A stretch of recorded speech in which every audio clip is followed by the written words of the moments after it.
कांग्रेस के वरिष्ठ नेता अधीर रंजन चौधरी साहब को सुन रहा था और मुझे लगा कि शायद पार्लियामेंट में वो कुछ अच्छी बातें या सही बातें जो है इस देश को बताएंगे। लेकिन जिस तरह से कांग्रेस हमेशा घड़ियाली आंसू बहाती है, आज भी वही हुआ सभापति महोदय। ये आईबीसी एक ऐसा कानून आया जिसने कि इस देश में एक अलग प्रकार का माहौल खड़ा किया, क्योंकि जब इनकी सरकार थी 2004 से लेकर 2014 तक, और इन्होंने जिस तरह से परेशान किया इस देश को, इस देश के बैंकिंग सिस्टम को, कि पूरा देश, पूरी जनता, कम से कम गरीब जनता कभी इनको माफ नहीं करेगी, क्योंकि बैंकों के सारे एनपीए इन्हीं की देन है और इनसे रिकवरी नहीं हो रही थी। जब माननीय मोदी जी ने चार्ज लिया तो देश जो है वो, एक कहावत है, एक कहानी हमने पढ़ी थी लखनऊ की, कि नवाब वाजिद अली शाह का जमाना था और लखनऊ विलासिता के रंग में डूबा हुआ था। पूरी की पूरी बैंकिंग सिस्टम में जितने भी क्रेडिट इन्होंने दिए थे वो सारे के सारे डिफॉल्ट हो गए थे। लगभग 14 लाख करोड़ का एनपीए हमारे सामने मौजूद था। इस तरह की इकोनॉमी ये छोड़कर गए थे। और इसीलिए वो दीक्षित दानकोरी की एक बड़ी अच्छी शायरी है सर, सभापति महोदया, कि ना मांझी न रहबर न हक में हवाएं, है कश्ती भी जर्जर ये कैसी हवाएं। आप ये समझें कि प्रधानमंत्री मोदी जी ने जब लिया तो कुछ था ही नहीं। आप ये समझिए कि जिस नाव के सहारे इस देश को आगे बढ़ाना है, उस नाव में भी इतने छेद थे कि वो कब डूब जाएगा ये लोगों को पता नहीं था। और उस वक्त ये आईबीसी कानून आया। आईबीसी की तो कम से कम 2 मिनट यदि बड़ाई कर देते अधीरदा तो मुझे बहुत अच्छा लगता। लेकिन कांग्रेस का स्वभाव है सभापति महोदय, कांग्रेस का स्वभाव है कि लूटो लूटो लूटो, करप्शन करते चलो, ऐसा सिस्टम पैदा करो। जैसे हम आप सभी सांसद यहां बैठे हैं तो इन्होंने राजीव गांधी विद्युतीकरण योजना दिया कि एकदम हमने सभी गांव में जो है बिजली लगाने का फैसला किया। ट्रांसफार्मर जो है वो 9 किलोवाट का और 16 किलोवाट का लगता था, वो सब जल गया। गरीबों को बिजली जलाना है, अमीरों को नहीं जलाना है, अमीरों ने खुदन लगा के बिजली जला लिया। उसी तरह से मैं आपको बताऊं कि रिकवरी के लिए भी जो कानून था, और मैं कुछ चीजें सदन के सामने लाना चाहता हूं कि कांग्रेस की इस आईबीसी के पहले पॉलिसी क्या थी, क्या क्या चीज था जिससे कि बैंक रिकवरी कर सकता था।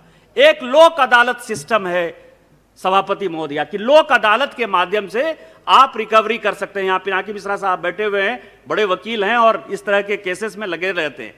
आपको आश्चर्य होगा, 2018 का मैं डाटा दे रहा हूं कि यदि 100 रुपया की रिकवरी होनी थी बैंक को तो केवल 5 रुपये की रिकवरी हुई। 5.3% लोक अदालत का है। क्या यह कानून चाहिए था कांग्रेस को?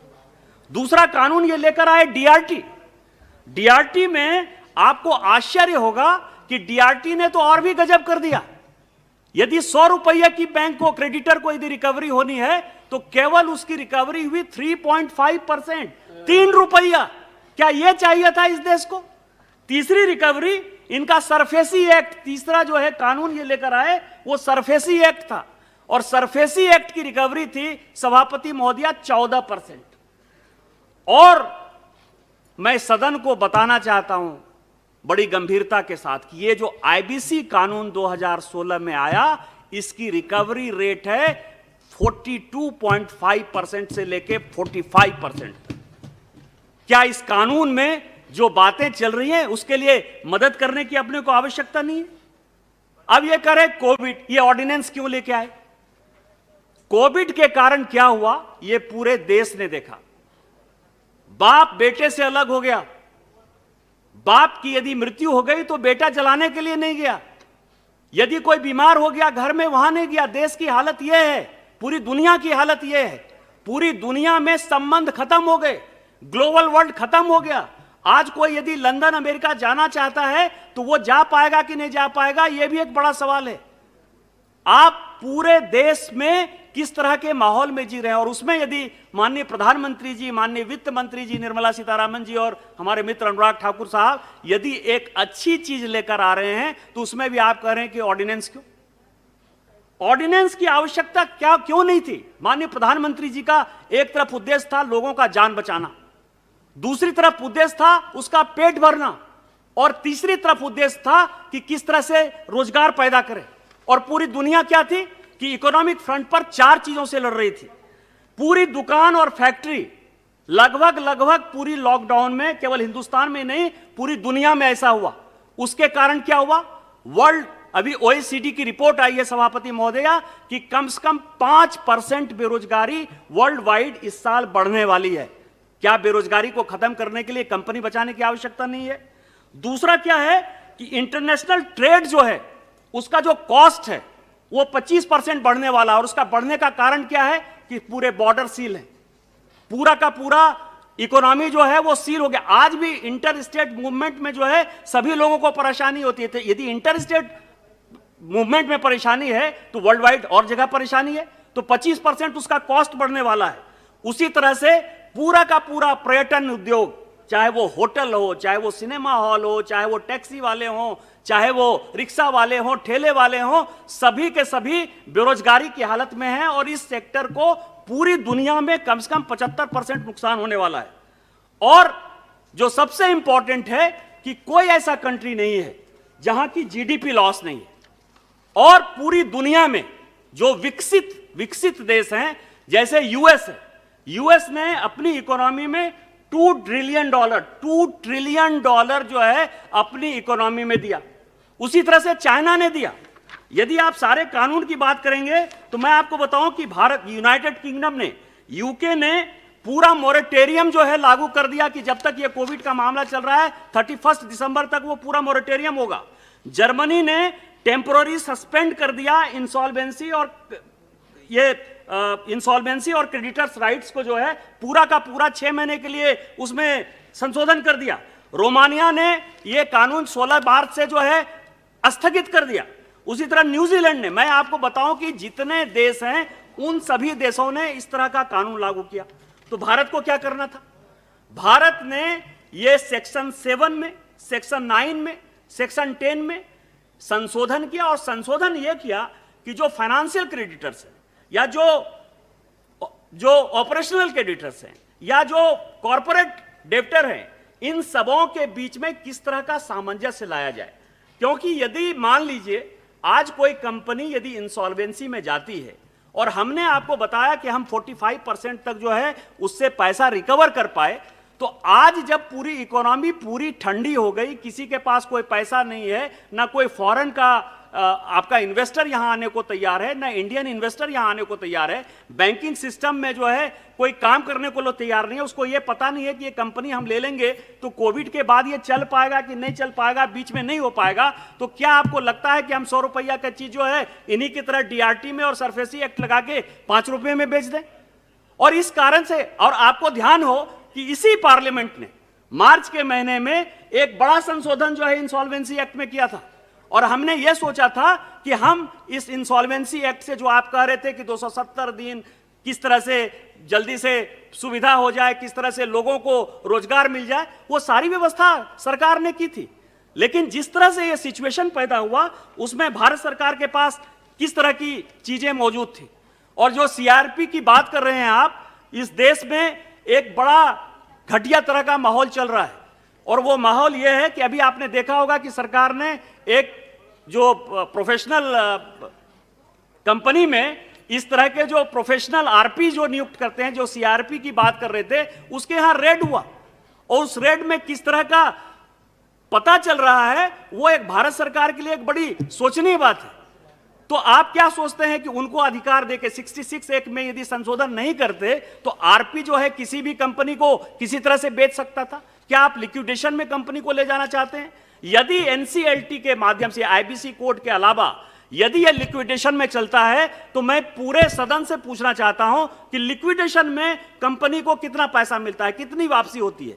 लिक्विडेशन का जो लेवल है वो 8%, 9%, 10% से ज्यादा हो ही नहीं सकता है। तो क्या आप चाहते थे कि यह कानून में संशोधन नहीं हो और लिक्विडेशन में चला जाए?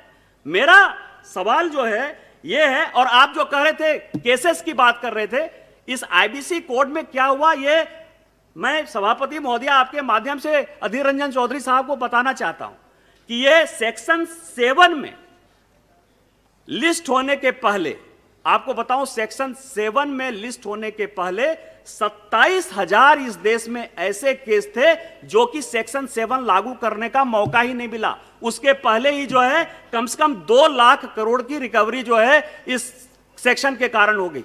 इस एक्ट के आने के बाद सेक्शन 9 में कंपनी को, सेक्शन 7 के बाद जब सेक्शन 9 में जाने की बात आई तो उसमें से 12,000 ऐसी कंपनी है जो सेक्शन 9 के पहले ही उसकी पूरी रिकवरी हो गई। और उसी तरह से सेक्शन 10 में लगभग 140 ऐसी कंपनी है जो सेक्शन 10 लागू होने के पहले ही हो गई। इतना बढ़िया एक्ट है। और उस एक्ट में जो ये मोरिटोरियम है सभापति महोदय, वो मोरिटोरियम ये है कि उसके कारण कंपनी बचेगी, लोगों का रोजगार बचेगा, बैंकों का पैसा बचेगा, और ऑपरेशनल जो क्रेडिटर हैं, और ये जो एमएसएमई की बात कर रहे हैं, एमएसएमई में ये जनता को गुमराह कर रहे हैं सभापति महोदय।